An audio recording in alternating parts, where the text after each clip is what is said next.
On connaissait l'échange d'appartements ou de maisons pour les vacances, on connaissait également le logement chez l'habitant, mais un nouveau concept plutôt malin vient de voir le jour. Serge Djurjevic, bonjour. Bonjour. Vous êtes le dirigeant et fondateur de nightswapping.com. Qu'est-ce que c'est que ce nightswapping.com ? Donc Night Swapping est la première communauté de troc de nuit qui permet de voyager chez l'habitant sans avoir à payer son hébergement. Le concept est très simple, lorsqu'on héberge quelqu'un chez soi, on gagne des nuits, et les nuits qu'on a gagnées, on peut les dépenser chez un autre membre. C'est-à-dire que la différence, là c'est différent de l'échange d'appartements, c'est-à-dire je veux aller à San Francisco, j'échange ma maison, mon appartement, la personne vient chez moi, moi je vais chez la personne. Là ça n'a rien à voir. Alors c'est à peu près la même chose, ouais. Simplement on a enlevé la contrainte de réciprocité. On n'est pas obligé d'aller chez un membre pendant qu'il va chez vous au même moment. Par exemple, en étant parisien, je peux accueillir un New-Yorkais, et les nuits que j'ai gagnées, je peux ensuite les utiliser en Roumanie, en Espagne ou partout dans le monde. D'accord. Il y a combien de pays ? Alors aujourd'hui, on est présent dans 160 pays, on a plus de 180 000 membres, avec une croissance de plus de 15 000 membres qui nous rejoignent chaque mois. Ah, c'est un vrai phénomène. Alors j'espère, on est au début, mais c'est vrai que le concept commence à plaire. Parce que c'est vrai que l'aspect participatif, communautaire d'Airbnb connaît des effets pervers, où on voit des gens qui font vraiment un énorme business avec ça. Là, il n'y a pas d'argent à débourser. C'est ça, on n'est pas dans une logique financière et spéculative. La monnaie entre les membres est la nuit. Il n'y a pas d'argent. Donc en dehors du fait qu'on enlève les contraintes juridiques, légales et fiscales de l'argent, on arrive à avoir une vraie relation de convivialité et d'authenticité entre les membres. Alors, on accueille chez soi un invité et non plus un client, et la différence, elle est majeure. Mais on ne laisse pas son appartement, c'est-à-dire que c'est chez l'habitant. Alors, on est chez l'habitant, après il y a deux alternatives. Soit vous laissez votre logement et dans ce cas-là vous n'êtes pas là, et vous jouissez de la totalité du logement, une maison, un appartement, soit vous pouvez accueillir dans votre chambre d'amis. Et donc, en l'occurrence, vous êtes présent. D'accord. Et après, l'évaluation du nombre de nuits, des points, du comptage, comment ça se fait ? Par exemple, moi j'ai une grande maison avec une piscine, je vais aller à New York dans un studio. C'est ça. Comment est-ce que vous comptez ? Comment est-ce que ça se répartit ? Parce que tout n'est pas égal. Tout à fait. Alors chaque logement est évalué par un algorithme qui donne une valeur de votre logement de 1 à 7. Donc un loft à Manhattan, c'est un standing 7. Un petit appartement en Provence, c'est un standing 1. Donc on a mis une conversion qui est très sympa, c'est qu'une nuit de standing 7 valent 7 nuits de standing 1. Donc en tant que New-Yorkais, si j'accueille une nuit, je peux peut-être passer 7 nuits à Lyon ou en province. D'accord, donc c'est plutôt malin. Voilà, on essaie d'équilibrer pour que justement... Sur la qualité des logements, comment ça se passe ? Comment on sait ce qu'on va trouver finalement sur place? Est-ce que vous avez des visiteurs? Est-ce que la description est suffisante aujourd'hui? Alors il faut savoir que Night Swapping c'est une communauté, donc en fait quand on s'inscrit, il faut décrire son profil, mettre son logement, mettre la photo de son logement, mettre la photo de son profil. Donc il y a un certain nombre de choses qui font qu'on doit donner une certaine visibilité entre membres. Ensuite, il faut savoir que la confiance c'est notre atout principal et notre priorité numéro 1. On modère les annonces, on modère les profils, il y a des avis, il y a des commentaires.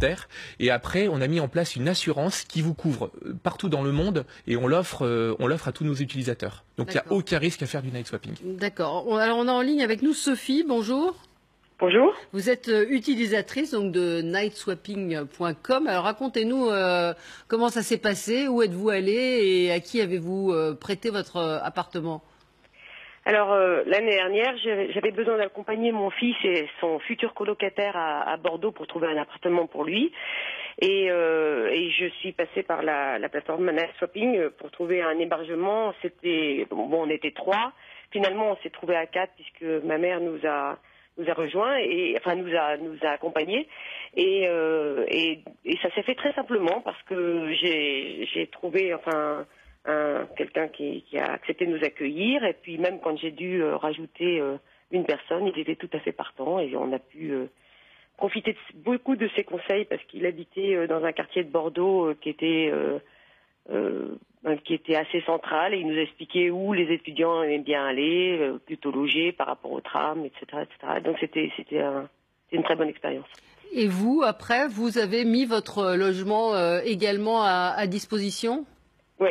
Tout à fait. On a une petite chambre d'amis à donner et on attend des visiteurs. Pour le moment, ça s'est pas encore fait, mais on espère bien que les gens viendront profiter de chambre. D'accord. Voilà. Et donc, oui, donc vous n'avez rien dépensé pour le coup quand vous êtes allé à Bordeaux. Ça vous a rien coûté. Et non, enfin, ce qui nous a coûté, c'est la mise en relation, parce que, oui. Voilà, c'est normal.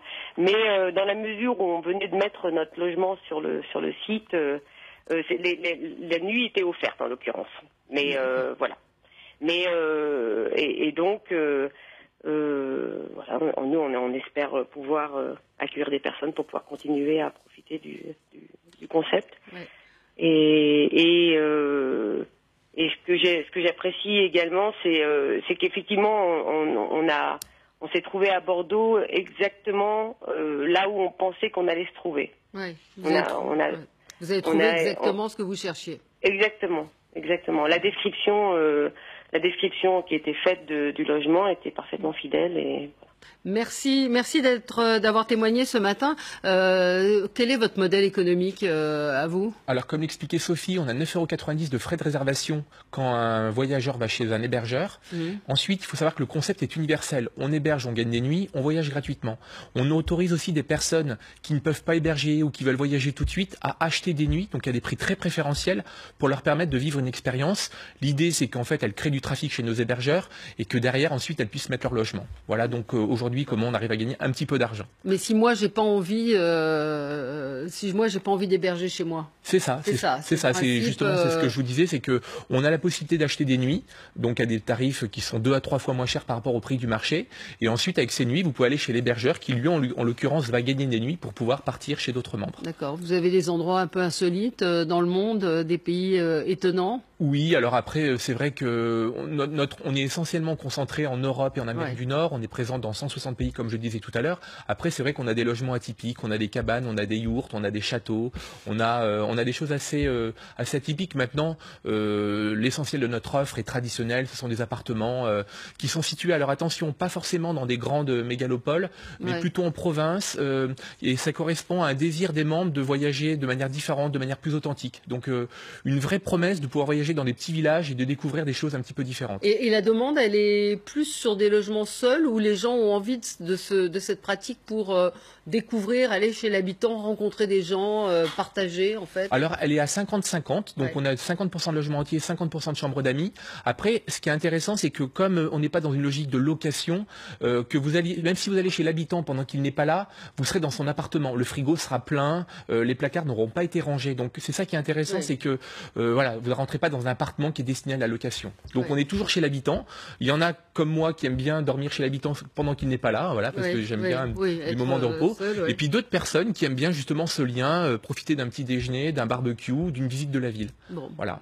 Donc le concept est vraiment dans la mise en relation de l'hébergement, mais après on a des membres qui s'échangent les vélos, les voitures, qui s'échangent des bons plans et même qui nouent des relations et des amitiés. Alors on va regarder le reportage de Samia El-Gadir, Jean-Yves May et Jean-François Drouillet. Échanger sa maison pour pouvoir partir en vacances, c'est parfois une très très bonne affaire. Regardez. Véronique, on fait la bise. Malgré les apparences, ces deux familles ne se connaissent pas. Pourtant, l'une accueille l'autre chez elle pour les vacances sans la faire payer. Pendant 4 jours, ils partageront tout. La piscine, la maison, avec un studio à disposition des voyageurs. On est super bien là. Hein. Il y a un côté partage. Je suis content d'accueillir des personnes dans la maison. Aucune transaction financière, les deux familles troquent des nuits grâce à un site internet. Ils comptent 100 000 membres à travers 160 pays. Dès qu'un membre en héberge un autre, il cumule des nuitées qu'il peut passer chez n'importe quel inscrit. Seuls les frais de réservation sont payants, 9,90 €. Même si le partage a toujours existé, la toile multiplie les possibilités et démocratise le tourisme collaboratif. Covoiturage, location de voitures entre particuliers, échange de maisons, camping dans le jardin de l'habitant. Le phénomène n'est plus marginal, il représente aujourd'hui 10% du marché touristique. Et la crise ne suffit plus à justifier cet essor. Quel que soit leur niveau social, les voyageurs affichent désormais une volonté d'authenticité, de sens et de partage durant leur séjour, quitte à rompre avec le tourisme de masse instauré depuis les années 50. Voilà, donc nouvelle façon de voyager, de s'ouvrir aux autres, de partager. Et d'économiser de l'argent. Exactement. Nous, c'est vrai que quand j'ai créé le site, c'était dans une idée d'économie. Et en fait, on a été surpris par le désir d'authenticité, de convivialité des personnes, en fait. Il y a des personnes qui sont des professions libérales, qui gagnent très bien leur vie, et qui finalement le font pour la rencontre et pour donner à des plus jeunes ou à des gens qui n'ont pas forcément des moyens de pouvoir voyager aussi. Donc on est dans cette logique-là. La crise a du bon, quelquefois. Parfois. Serge Duriavic, merci d'être venu, donc dirigeant fondateur de nightswapping.com. Bon, merci. Merci à vous.